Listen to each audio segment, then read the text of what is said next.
A single loop threads through this grid of dots, and every number tells you exactly how many of its box's 4 sides that loop uses.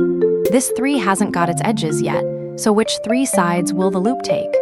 You draw a single line straight along the grid, connecting one dot to its neighbor. Every clue counts exactly that many of its own 4 sides, so this 3 fills in 3 edges and stops there. A 0 means none of that box's sides are ever drawn, so a tempting edge here gets rejected.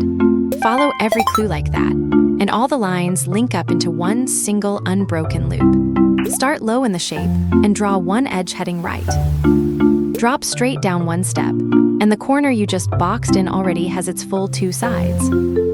Turn right for one more edge, and a corner needing only a single side is already finished too.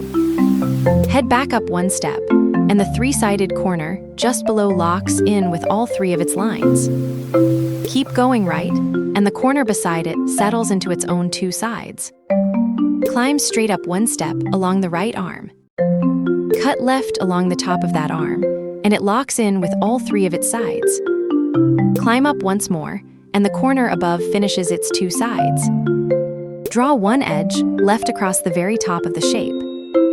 Drop straight down, and the top corner locks in with all 3 of its sides.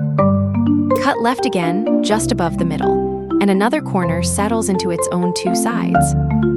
One last edge drops down, closing the loop and locking the final corners into their exact counts.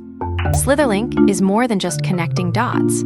It trains deductive logic, since every number forces exactly how many of its sides must be drawn. It trains spatial reasoning, since the lines have to trace one single unbroken shape. And it trains careful counting, since one wrong edge anywhere breaks the whole loop. Want to trace your own loop? Open your browser and go to PlayMemorize.com/Slitherlink, or scan the code on screen if that's faster.